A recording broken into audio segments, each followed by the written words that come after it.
My topic is about the philosophy of technology of Nishida.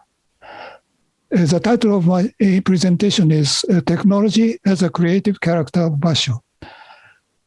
Because of the constraint of time, I just read through my text I prepared. First, introduction. Nishida's concept of Basho was originally formulated in the context of a theory of knowledge.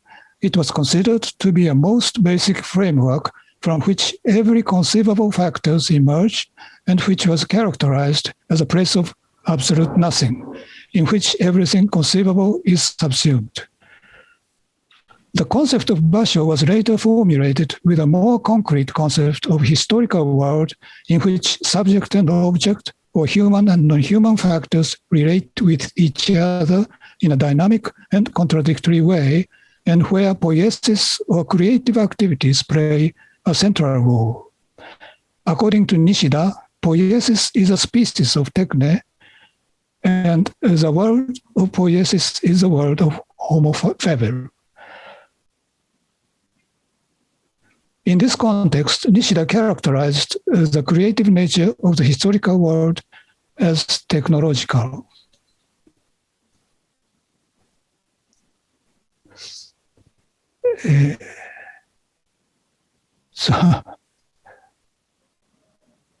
これがあれ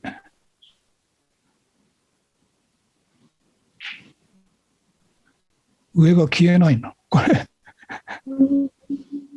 これがどうやってこれがどけなきゃいけないんだな。How can we understand the relation between the place of nothing and the historical world which is characterized as technological? The technology and its character of creativity have an essential relation to nothingness or a function of negation. To understand the relation between technology and nothingness, in the following presentation, I focus on the characteristics of technology which Nishida expressed with the phrase from that which is made to that which makes.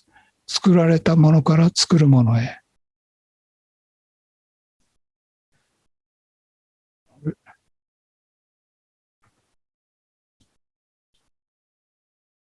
According to this view, not a maker or a producer, but what is made plays a fundamental role in the process of production.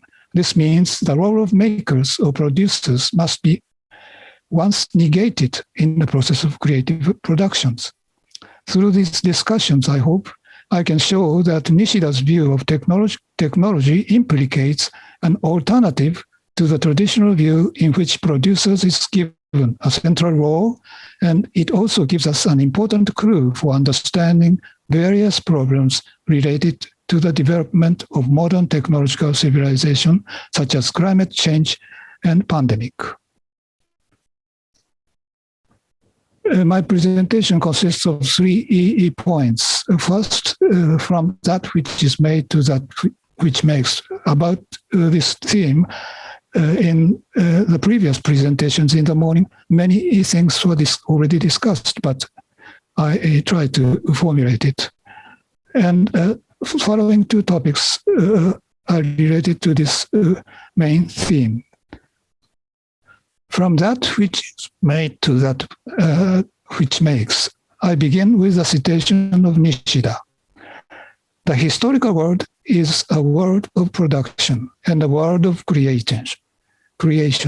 Production means that we make things. However, while things are made by us, they become entirely independent and move us in the opposite way. In addition, the acts of making things themselves originate from the world of things. While things and we remain opposite and contradictory, things move us and we move things. And through this process, the world creates itself as a contradictory self-identity. From that which is made to that which makes, the world moves through acting intuitions.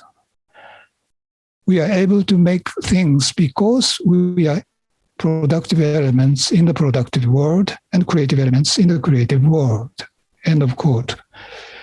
When it comes to the process of producing something, we tend to think of a producer as a starting point. In contrast, Nishida claimed that not the producer, but what is produced must be presupposed as the starting point. According to Nishida, whatever is concerned, when it can never be characterized as the made, neither can it be characterized as the making. The process of making does not begin with that which makes, but with that which is made. In other words, in the creative process of the historical world, there is no beginning that is understood in the ultimate sense, neither is there a creator who begins the production from nothing.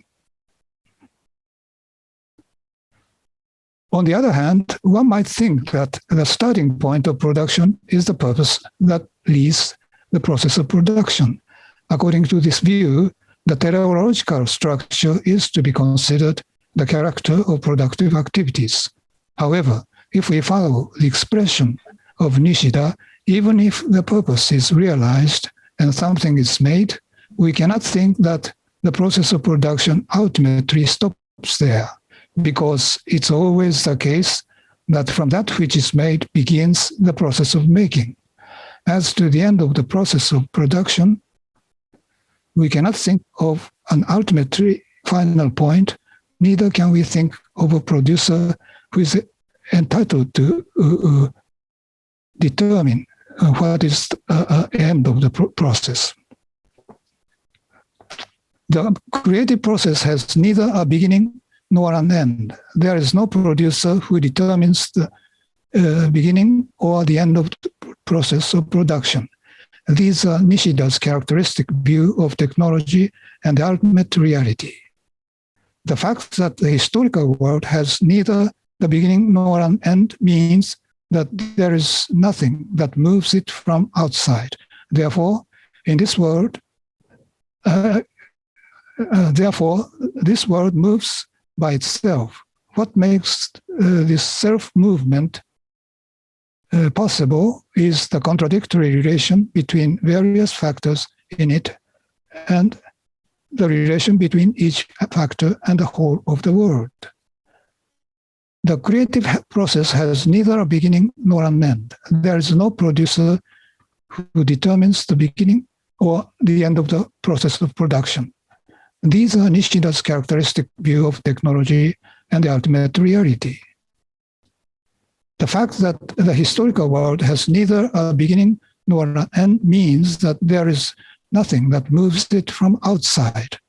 Therefore, this world moves by itself. What makes this self-movement possible is the contradictory relation between various factors in it and the relation between each factor and the whole of the world. I managed to control the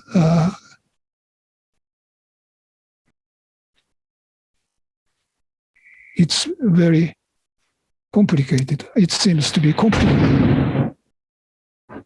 Can you hear this donor? Today in Tokyo, the weather is very bad. To see the world technologically means that we ourselves enter into the world and see the world. I explicate the implication of this thesis in the following way. Second, the designer fallacy. This is a word which stems from the philosopher Don Heidi. The traditional view of the design process is now criticized by various philosophers. For example, Don Heidi, one of leading American philosophers, characterizes the traditional view as the designer fallacy, claiming the design process operates in very different ways which imply a much more complex set of interrelations between any designer, the materials which make the technology possible, and the uses to which any technologies may be put. There's also another example from French philosopher Bruno Latour. I quote, "The inventor of post-it a yellow sticky paper for marking books, which has now become so widely used, makes the point very well. Having found a glue that did not adhere was seen as a failure in the 3M company, whose job is usually to make very sticky glues. This failure turned to advantage when the inventor realized that it could mark thumbs books without smearing and wearing them. The story does not end here because people belonging to the marketing department thought that this invention had no market and no future. The inventor distributed prototypes of this invention to all the secretaries in a company and succeeded in acquiring an excellent reputation, which was directly transmitted to the marketing department. Only through these ingenious tactics could the inventor make the marketing department change its original estimation and sell the new artifacts which it had not wanted to sell. I try to re-describe this story with Nishida's terminologies.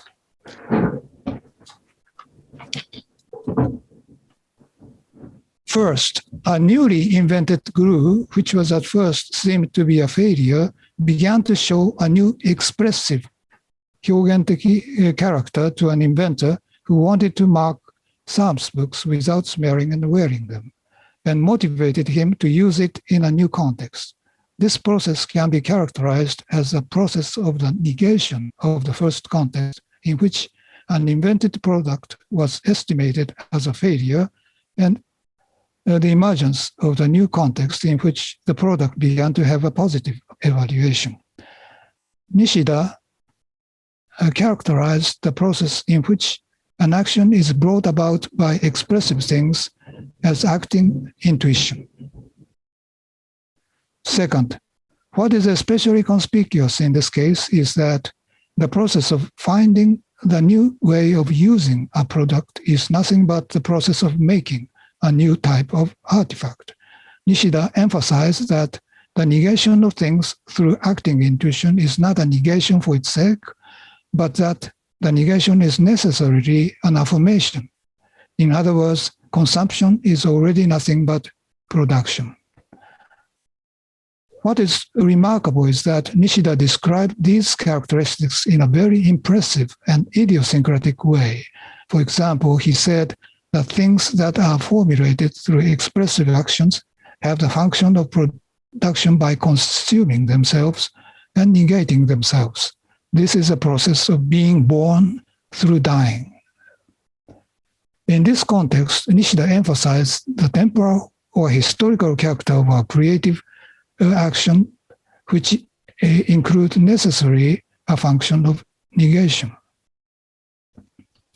According to Nishida, in order to create a new type of thing, the original designer's intent and the intended thing must disappear into the past or must die in this process.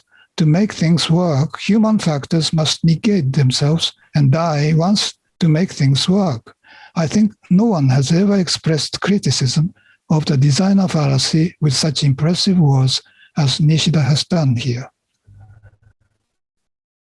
The last part, technology and environment. According to the traditional view of technology, it's considered to be necessary for technologists to keep a distance from the world and take an objective stance toward it in order to make new artifacts and solve problems appropriately.